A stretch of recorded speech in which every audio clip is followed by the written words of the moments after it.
Seguinte, começamos mais um vídeo aqui do Raiz Tricolor e hoje a gente vai falar das... Tem coisas importantes para poder serem ditas, né? Jogador saindo, jogador que pode sair, jogador que tem preço para sair e um jogador que pode chegar? Não sei, né? Mas a gente abre aqui falando sobre Reinaldo. O que a gente sabe sobre Reinaldo no Fluminense? Reinaldo, lateral esquerdo do São Paulo. Bem, Reinaldo, até agora, o que a gente sabe é só uma especulação. O nome foi citado pelo Jorge Nicola, que é um jornalista que a gente sabe que atira para muitos lados, né? Então não dá para confiar 100% no que ele fala, e deixo aqui a opinião bem clara, né? Não confio, mas normalmente quando cita pode ter alguma coisa e traz o assunto à tona e muita gente pediu para eu gravar vídeo sobre isso. Na verdade não foi muita gente, mas teve gente que pediu, então eu considerei incluir aqui. Reinaldo. Bem, o Netflix já tinha publicado no início do ano que o Fluminense chegou a querer e tal, pensar em Reinaldo para alguma coisa agora, antes de contratar o Cris Silva, antes de contratar o Pineda. Mas, nesse momento, não existe qualquer negociação em aberto, só que Reinaldo treinou com o Diniz gosta dele e pro ano que vem a situação de Reinaldo não é muito forte lá no São Paulo.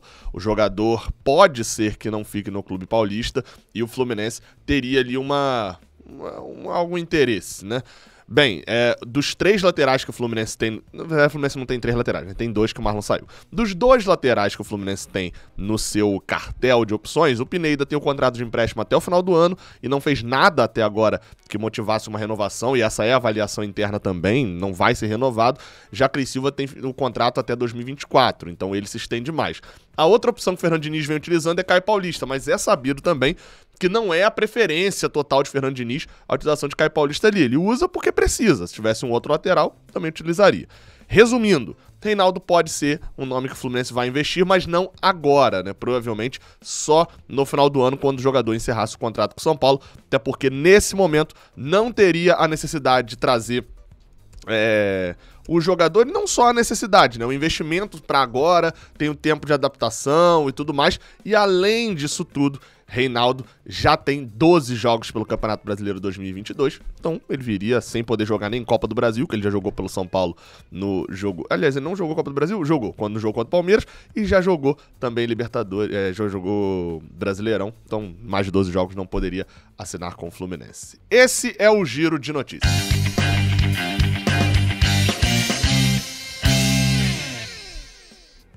Seja bem-vindo, você guerreiro de todo o Brasil, de todo mundo, aqui é o canal Raiz Tricolor. Sou Gabriel Amaral, sou jornalista de formação, sou tricolor de coração e estou aqui, esse daqueles anúncios que nem tava programado não, hein?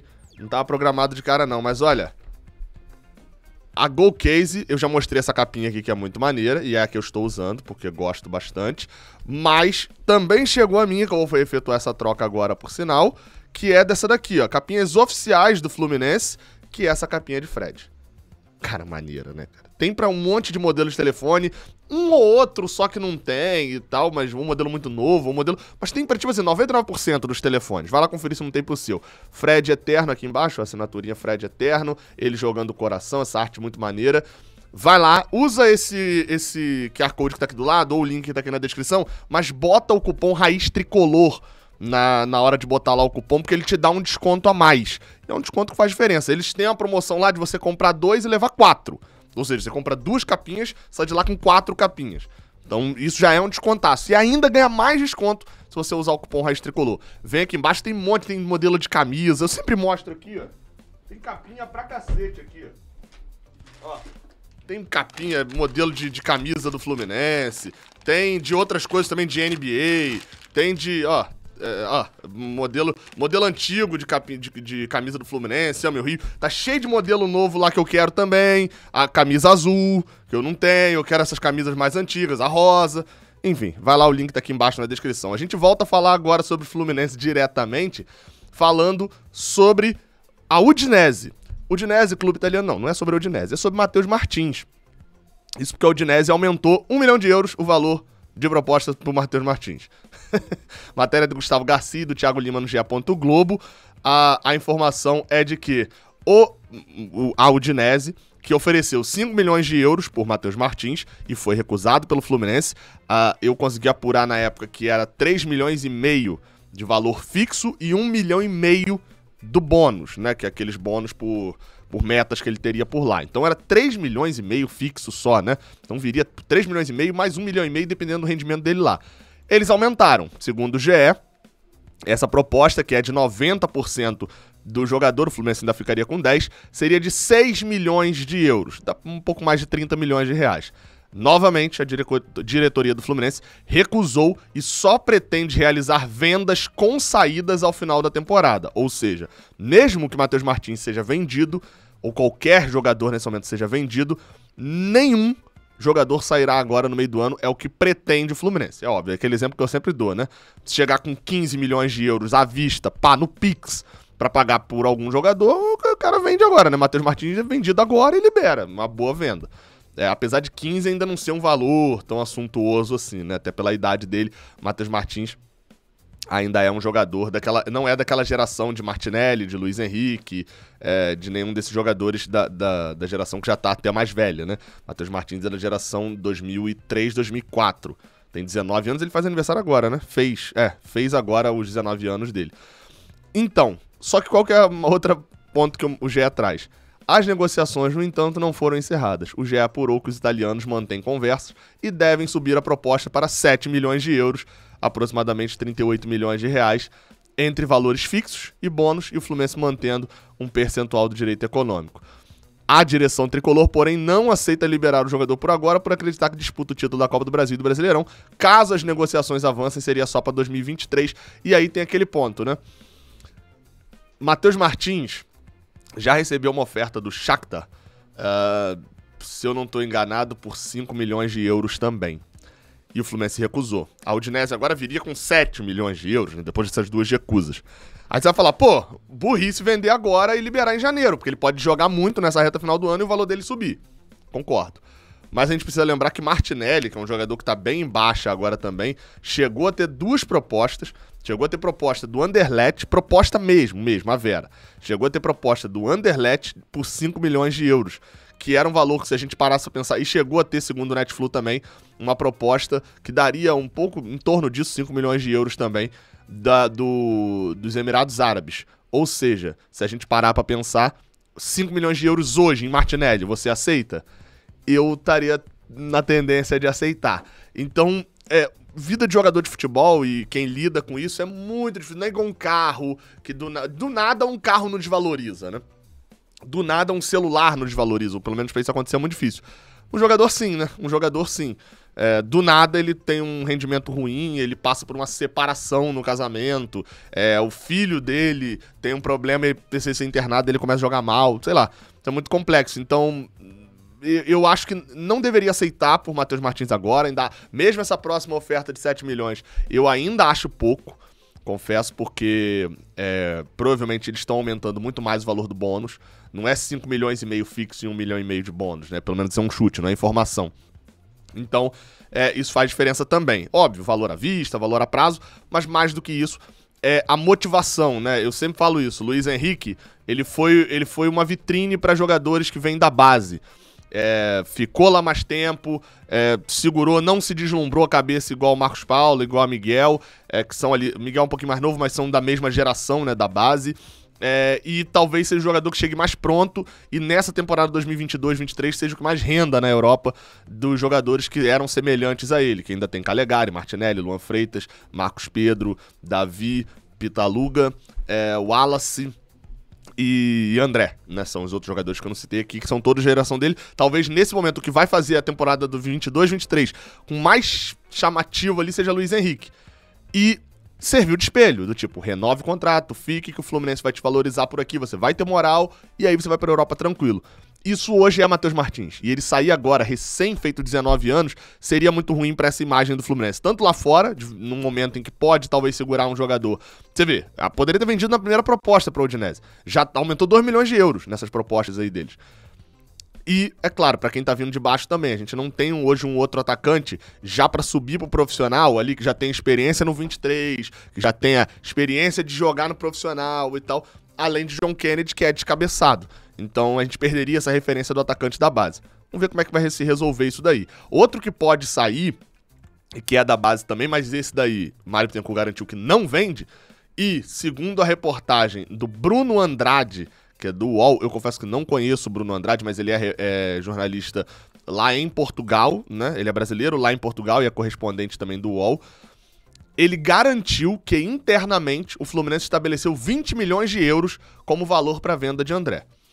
É um valor bem alto, assim, que eu confesso que hoje, se eu sou um cara lá de fora, né? Se eu sou o cara do Porto e venho comprar André, a primeira oferta que eu faria era pela metade, menos da metade disso, era 9 milhões, 8 milhões de euros, pelo cenário do Fluminense, pela imagem que eu, europeu, tenho do Fluminense. As vendas que o Fluminense fez nos últimos anos. Se o Fluminense vendeu o seu atacante, né, que tava jogando muito, atacante vale mais, da mesma idade, tudo, vendeu por 8 milhões de euros e botando um bônus ali pra chegar a 13, eu não vou pagar mais do que isso num volante, né? Isso é bem óbvio.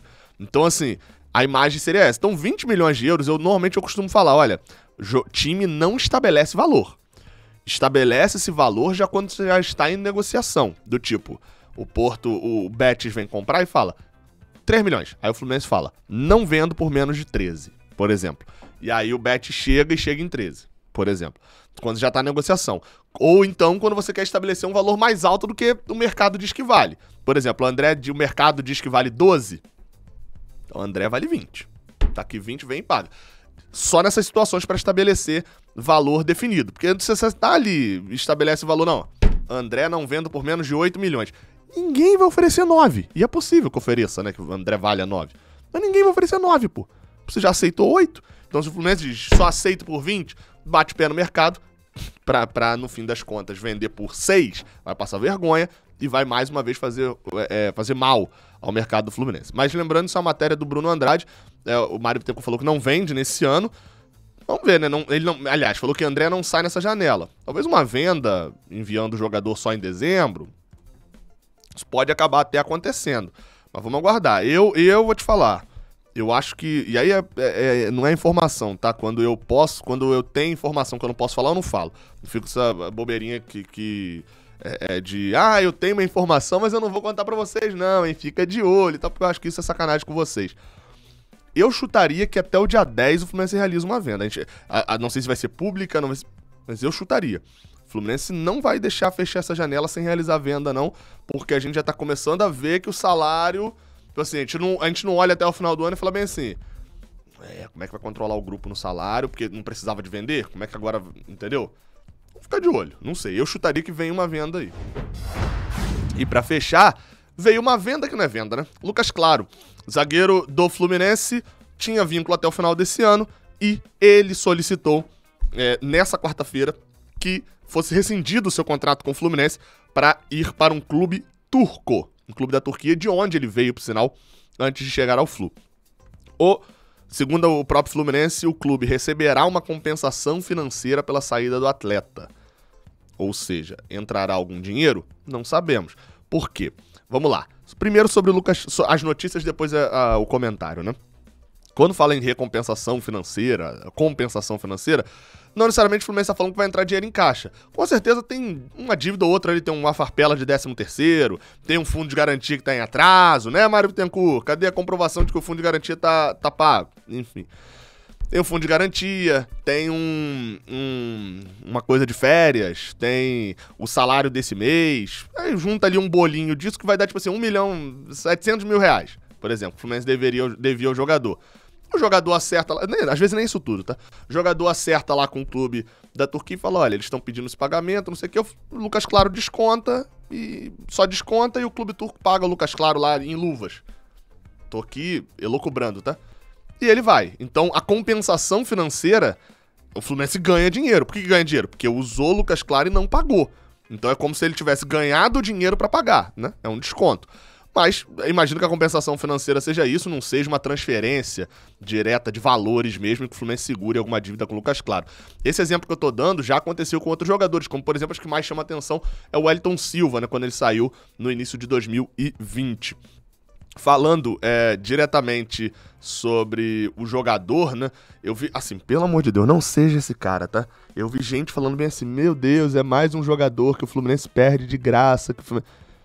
Lucas Claro é um zagueiro e que é um cara que eu vou elogiar sempre, porque ele pra mim é o modelo ideal eu não vou entrar na onda Mário Bittencourt aqui de, nossa, estou reconstruindo o clube, etc. Mas pra mim é um modelo ideal de subida de um clube, de troca de degrau. O Lucas Claro chegou ao Fluminense em 2019, junto com o Ourinho, em agosto de 2019. O Fluminense é uma bagunça inacreditável. E, assim, não o Fluminense que o trouxe, né? Mas aquela. E Marcão e Oswaldo de Oliveira, e ninguém sabe quem joga. Enfim, a confusão inacreditável. Obviamente ele e o Ourinho não renderam nada. O Ourinho porque é horroroso, e o Lucas Claro porque também não ia render aquela reta final de Brasileirão. Ele começa a ter chance em 2020 com o Odair. Era ele, Matheus Ferraz, Nino e Digão, né? Os 4 zagueiros. E faz, sem dúvida, transforma a defesa do Fluminense, que por mais que tinha ali uma certa qualidade com o Nino em 2019, transforma em 2020 em algo muito elogiado. O Brasileirão de Nino e Lucas Claro em 2020 é num nível muito alto. E é também um dos motivos do esquema de Odair ter dado certo depois de Marcão e da gente ter sido quinto colocado no Brasileirão.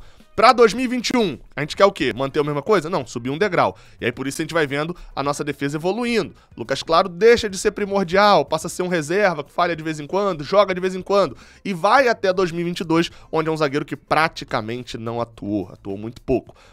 Ótima passagem pelo Fluminense? Não, ótima passagem deixa muito mais coisas e tal, sai no auge pra subir. Não, mas foi uma boa passagem, uma passagem de transição. O que ele jogou em 2020 seria titular em todos os anos anteriores da participação dele.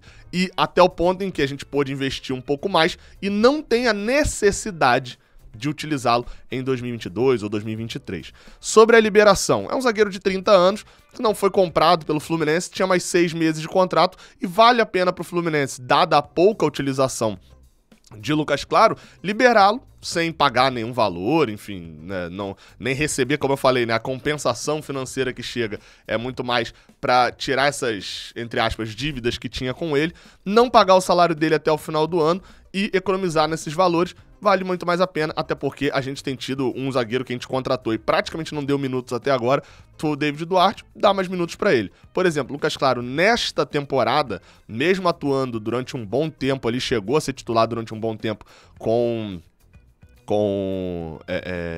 Abel Braga, né? Titular do time reserva, mas chegou a ser titular num determinado momento do ano também. Ele tem 25 jogos, mas na verdade são cerca de 1.500 minutos, assim. Atuou nessa temporada, mas não foi já nos últimos, desde a chegada de Diniz, acho que ele entrou em 2, 3 jogos, se eu não me engano. Foi isso, ó, São Paulo, Santos, Ceará e Atlético Mineiro, Juventude, Oriente Petroleiro, Fortaleza, Atlético Paranaense e Vila Nova. Entrou em mais jogos, mas desde o jogo contra o Atlético Mineiro ele entrou em 2 jogos só, praticamente não atuou. Então, assim, é uma saída que, pô, valorizo demais, sempre foi sério pra cacete, trocou o Fluminense de degrau, foi participante ativo dessa troca de degrau do Fluminense, mas, obviamente, o ciclo tem que saber dizer adeus. Eu falo isso muito sobre time que sobe da Série B. O time tem que fazer uma reformulação muito maior quando ele sobe da B pra A do que quando ele cai da A pra B. Da A pra B é reformulação financeira. Eu te pagava 200, agora eu vou ter que te pagar 100 que eu não tenho grana. Mas não é a reformulação de qualidade, porque o time que cai na A facilmente sobe na B. Agora, o time que sobe na B, invariavelmente ele cai na Série A.